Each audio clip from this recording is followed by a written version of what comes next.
만나서 반갑습니다. 오늘 제47강 중간기 상태. 중간기 상태란 것은 육체의 죽음 이후 부활까지의 그 사이에 중간 상태를 말합니다. 오늘의 내용은 첫 번째는 중간기 상태에 대한 성경적인 교훈과 두 번째는 죽음 이후 의인과 악인들의 영혼, 천국에서는 영생과 지옥에서는 영벌, 세 번째는 중간기 상태를 다른 말로 안식의 기간이라고 합니다. 안식의 기간에 대해서 말씀드리고요. 네 번째는 중간기 상태에 대한 세 가지 견해가 있습니다. 마지막으로 다섯 번째는 복음을 한 번도 들어보지 못하고 죽은 자들의 구원 문제는 어떠한가에 대해서 말씀을 드리고자 합니다. 첫 번째는 중간기 상태에 대한 성경적인 교훈은 전도서 12장 7절과 누가복음 23장 43절이 가장 대표적인 구절입니다. 눈에 보이는 물질 세계만 존재한다고 믿는 유물론자들은 죽으면 모든 것이 끝난다고 생각하며 인간의 사고 작용이나 인간의 영혼은 뇌의 분비물로서 죽음과 동시에 뇌의 기능이 소멸되고 사고 작용도 정지된다고 생각합니다. 그러나 신약 시대처럼 계시가 뚜렷하지 않았던 시대에 살았던 구약 시대의 성도들도 죽음 이후에도 또 다른 형태의 삶이 있다고 알았으며 의인들의 운명과 악인들의 운명은 분명히 다른다는 것을 알았습니다. 이 중간기 상태란 죽음과 부활 사이의 기간 동안에 죽은 자들의 영혼이 존재하는 영혼의 상태를 가리키고 말하는 것입니다. 중간기 상태는 죽음 이후의 상태이며 의인과 악인이 모두 해당됩니다. 성경은 신자의 사후 영혼의 기간, 처소, 상태는 불신자의 사후 영혼의 처소 기간 상태와 파년이 상이하다고 가르칩니다. 죽음 후에 신자의 영혼의 처소는 천국이며 그 기간은 신자가 죽은 순간부터 다시 신령한 몸으로 부활할 때까지며 예수 그리스도의 재림하실 때까지며 그 영혼의 상태는 현재와의 상태와 좋게 비교할 수 없는 행복의 충만함입니다. 반면에 죽음 후에 불신자의 영혼의 처소는 지옥이며 그 기간은 불신자가 죽은 순간부터 최후 심판 때까지며 그 영혼의 상태는 형언할 수 없는 고통과 괴로움입니다. 두 번째는 죽음 후에 의인과 악인들의 영혼입니다. 천국에서 영생과 지옥에 대한 영벌인데요. 웨스트민스터 신앙 고백서 32장 1항에 분명하게 기록이 되어 있습니다. 사람의 몸은 죽음 후에 흙으로 돌아가 썩어버리지만 그들의 영혼 죽거나 자는 것이 아니라 죽지 않는 본질을 가지고 있어서 죽은 후에는 즉시 그것을 주신 하나님께로 돌아간다. 의인의 영혼은 완전히 거룩해져서 지극히 높은 하늘로 영접되어 거기서 그들의 몸은 온전히 구속될 때까지 기다리면서 빛과 영광 가운데 하나님의 얼굴을 본다. 그러나 악한 자의 영혼은 지옥에 던져져 거기서 고통과 극심한 어둠 중에 남아 대심판의 날까지 갇혀 있다. 성경은 그들의 몸으로부터 분리된 영혼들을 위하여 이 두 장소 외에는 아무것도 인정하지 않는다고 말하고 있습니다. 그래서 우리는 신자의 영혼이 신체적 사망 후에 직접적으로 그리스도에게로 가는 것을 굳건히 믿습니다. 우리는 불신자들이 지옥에 적극적으로 던져질 것이며 생존자들의 어떤 기도나 노력들에 의해서 그곳으로부터 나올 수 없음을 분명히 믿습니다. 첫째는 사람의 영혼과 신체라는 두 판이한 요소로 구성되어 있으며 이 요소들이 일시 분리되는 것이 죽음입니다. 둘째, 신체는 그것을 구성하는 화학적 원소들로 분해되어 있지만 신자의 영혼은 즉시 완전히 거룩하게 되며 죽음으로부터 부활까지의 중간 상태를 통해서 계속적으로 의식이 있으며 죄송합니다. 활동하며 행복합니다. 그리고 성천 후에 하나님의 우편에 앉으신 그리스도 앞에 있습니다. 본질적으로 인간의 영혼은 죽음 속에서 멸망한 것도 아니요 잠을 자고 있는 것도 아닙니다. 그리스도 안에서 중생한 영혼은 이미 부활의 기대 속에서 하늘의 평안을 누리고 있으며 또한 부활은 영혼을 완전한 축복으로 인도할 것입니다.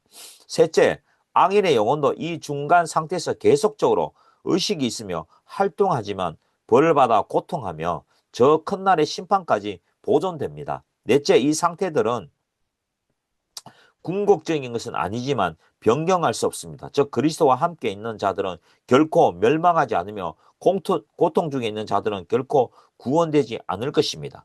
택한 바는 영혼들이 죽을 때는 아브라함의 품 또는 나원의 축복 속에 들어가 그들의 영원한 구원의 첫 열매를 즐기고 있는 동안에 육체로부터 분리되어 있으나 죽을 수는 없습니다. 그러나 하나님께 버림받은 타락한 영혼은 포로로 갇혀서 영원한 저주의 고통을 무섭게 기다리고 있습니다. 믿지 않는 죽은 사람들의 영혼은 그들의 최후의 정죄를 무서운 마음으로 기다리면서 감옥에 갇혀 있게 될 것입니다. 이건 유다서 6절에 기록되어 있습니다.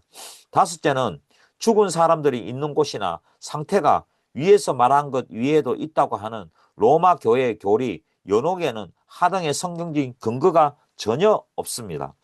영혼의 죽음 후의 상태인 중간 상태에 대한 지나친 호기심을 경계하면서 성경에 제시하는 것 그 이상을 넘어 알려고 해서는 안 됩니다. 즉 우리의 영혼이 중간 상태에 대해서 지나친 호기심을 가지고 탐구하는 것은 마땅하지 않고 유익하지도 않습니다. 영혼은 어디에 있습니까? 이미 하늘의 영광을 누리고 있는가 등의 문제로 공연한 고통을 받는 사람들이 많이 있습니다. 그러나 모르는 일에 대해서 하나님께서 우리에게 알려주신 것 이상으로 더 깊이 알려고 하는 것은 미련하고 경솔한 짓입니다. 성경은 그리스도께서 그들과 함께 계시며 그들의 위를 얻도록 나군으로 영접하신다고 하였고 한편에서는 버림받은 자들이 마땅히 받아야 할 고통을 받는다고 하였습니다. 그 이상의 말씀은 전혀 없습니다. 샤머니즘에서는 죽은 인간의 영혼이 현실 세계에서 속에서 방황하면서 육체를 가진 인간에게 물질적인 영향을 미친다고 봅니다. 그러나 성경은 죽은 자들의 영혼이 지상세계를 돌아다닌다는 사고방식을 전혀 하지 않습니다. 사도 바울은 이방인의 제사가 귀신과 교제하는 것이라고 지적합니다. 성경에 의하면 구원받은 자들의 영혼은 하나님과의 교제 안에 있으면 불멸하며 심판 안에 있는 영혼은 하나님과의 유기 안에 있으면 불멸합니다. 구원과 심판 여하에 상관없이 죽은 자의 영혼은 하나님과의 관계 속에서만 존재할 수 있습니다. 그렇다면 두 번째, 중간기 상태에 대한 세 가지 모습입니다. 중간기 상태는 불완전한 상태입니다. 죄와 고통으로부터 해방되고 완전히 성화된 상태이긴 하지만 그것은 최종적인 완전을 전망하는 불완전한 상태이기도 합니다. 구속받은 성도들은 지금 천국에 있지만 그들은 죽음의 순간부터 몸의 부활 사이에 아직도 궁극적 영광에 이르지 못하고 있습니다. 그들은 현재 중간 상태에 살고 있으며 최종 상태에 살고 있는 것은 아닙니다. 그들은 분명하게 행복하게 살고 있지만 그들의 행복은 아직 완전한 것이 못 됩니다. 이 불완전한 상태의 모습은 첫 번째, 비정상적인 상태, 즉 영혼이 육체 없이 존재하는 상태입니다. 사람의 육체는 감각기관을 통하여 물질세계가 접촉하는 도구입니다. 우리가 알고 있는 한 영혼이 육체 없이 존재한다면 여기 있는 개인과 교통할 수 없을 것입니다. 따라서 그리스도의 충만한 사랑을 알게 되는 것은 오직 모든 성도들과의 교제의 관계를 가질 때만 가능한 것입니다. 그러므로 이 상태에 있는 영혼은 부활한 신체와 연합하여 완전한 상태에 들어갈 것을 전망하고 있습니다. 둘째, 중간 상태가 불완전한 상태라는 것은 주님의 자녀들에게 약속된 상급이 죽을 때나 중간 상태에서는 베풀어지지 않기 때문입니다.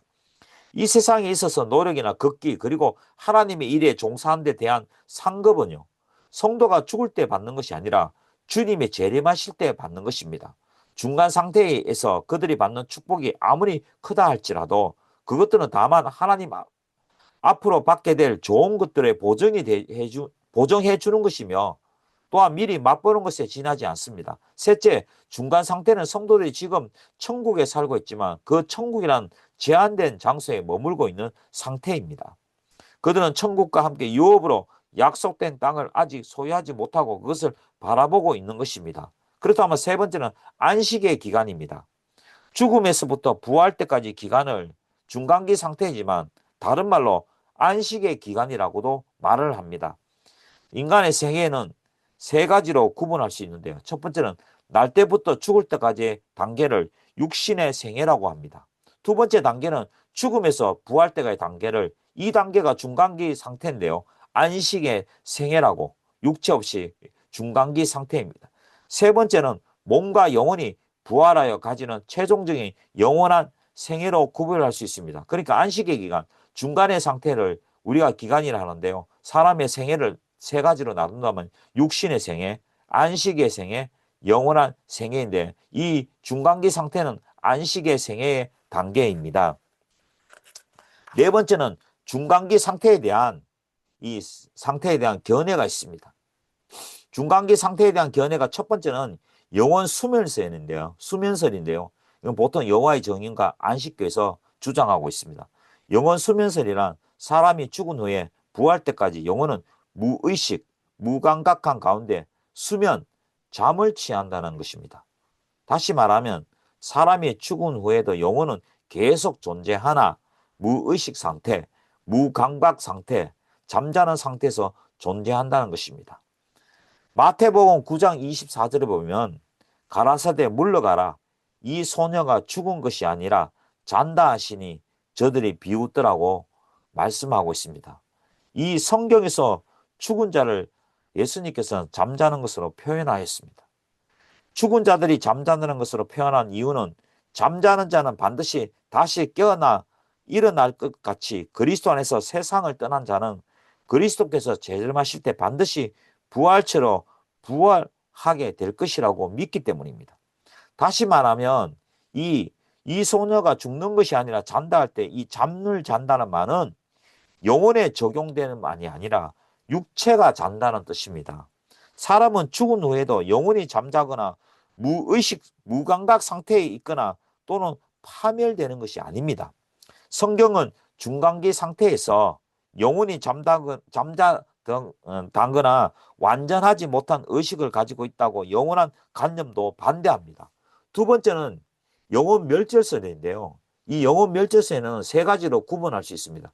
첫째는 완전히 멸절한다는 겁니다. 이건 유물론과 무신론자들이 주장하는 것인데요. 멸절설은 사람이 죽으면 존재가 없어진다는 겁니다. 끝이 난다는 것입니다. 멸절은 완전히 파멸하다, 존재가 없어지다, 끝이라는 뜻입니다. 멸절설은 유물론자들이나 무신론자들의 주장입니다. 두 번째는 조건적 불멸설입니다. 이건 소시안파나 철학자 존 노커나 홉스가 주장한 것인데요. 조건적 불멸설은 사람은 자연적으로 죽을 존재이지만 하나님께서 구속한 자들에게는 영생의 선물을 주시고 그 외에 나머지 사람들은 무로 돌아간다는 뜻입니다. 셋째는 제2실현설입니다. 제2실현설이란 구원받지 못하고 죽은 사람들이 지옥에서 구원을 받을 수 있는 기회를 다시 가지게 된다는 엉뚱한 주장을 합니다. 세 번째는 우리가 잘 알다시피 연옥설입니다. 로마 가톨릭 교회에서 주장하는데 유아림보, 선정림보도 비슷한 주장입니다. 연옥설이란 천국과 지옥의 중간에 연옥이란 장소가 있어 완전히 성화된 영혼은 천국에 들어가고 성화되지 못한 않는 영혼은 연옥에서 연단을 받은 후에 부활하여 천국에 간다는 주장입니다. 천국과 지옥 두 가지밖에 없죠. 중간 장소가 어디 있습니까?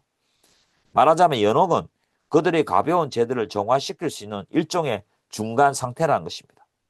최종 부활을 맞이하기 전 한 영혼의 영원한 운명이 인간의 공덕에 의해서 결정될 수 있음을 가르치는 이 연옥 교리는 그리스도의 십자가의 효력이 영혼과 육체를 가진 완전한 인간에게 주어진 결단적 선택 안에서 가능하다는 사실과 그 선택의 결단 또한 인간의 의지나 노력에 의존하는 것이 아니라 오직 그리스도의 선택과 그에 따른 믿음의 수혜에 달려있다는 것입니다. 삼일체 하나님의 구속의 섭리를 신비의 영역에 남겨두고 성경적 한계 속에 머물러 있어야 함에도 불구하고 지나친 이성의 판단력에 따라 그것을 넘어서려 하는 결정적인 오류를 범했습니다. 다섯 번째는 우리가 참으로 꼭 알아야 될 내용이고 호기심이 많고 우리가 좀 헷갈릴 때가 많이 있죠. 복음을 한 번도 들어보지 못하고 죽은 자들의 구원 문제는 어떠한가 하는 것입니다. 지옥의 교리와 관련하여 제기되는 문제 가운데 하나가 유아기에 죽은 자들과 생전에 복음을 한 번도 듣지 못한 자들의 구원은 어떻게 되는가 하는 것입니다. 하나님은 복음을 한 번도 듣지 못한 자들과 영유아기에 죽은 어린 아이들을 다 지옥에 보내는 것은 너무나도 잔인한 처사가 아니냐고 보통 사람들이 반문을 합니다. 우리는 선하신 하나님의 예정의 전 범위를 다 알지 못합니다. 그것을 안다면 사람이 아니죠. 우리가 보기에 비합리적이고 불공평해 보이고 잔인해 보여도 범죄한 인간을 그의 죄를 따라 심판하시고 처벌하신 하나님은 공평하시고 의로우신 분입니다. 복음을 듣지 못하고 죽은 자들은 사후에 구원의 기회가 없지만 형벌의 정도에는 공의로우신 하나님께서 참작하실 것입니다. 그러므로 인간이 구원을 얻는 것은 하나님의 뜻, 하나님의 선택과 예정에 달려있는 전적인 하나님의 은혜입니다. 택하신 자들은 복음을 들을 수 있는 시대와 환경에 태어나게 하시고, 불책자들은 복음을 들을 수 없는 시대와 환경에 태어나게 하심은 전적인 하나님의 자유로우신 결정과 섭리에 달려있는 부분입니다. 다만 우리는 복음을 듣게 되어 믿어 구원을 얻는 것을 감사하며 복음을 듣지 못한 곳에 있는 모든 사람에게 구원의 기쁜 소식을 전하는 데 전력을 기울여야 할 것입니다. 이것 외에 호기심을 갖고 깊이 봐서 성경에 나오지 않는 것까지 호기심으로 판다는 것도 문제인 것입니다. 오늘날 많은 사람들이 유아 시절에 죽은 아이들이 다 구원을 얻게 된다는 관념을 가지고 있는 사람도 많이 있습니다. 그러나 성경에는 유아기에 죽은 아이들의 구원을 보증하는 말씀은 없습니다. 인간은 태어날 때부터 정죄된 인간으로 태어나기 때문에 자본죄에는 차이가 있어도 원죄에 있어서는 성인이나 유아나 똑같이 하나님 앞에 죄인이요 멸망받아 마땅한 존재인 것입니다. 오늘은 여기까지 하고요. 다음에 48강에서 찾아뵙도록 하겠습니다. 감사합니다.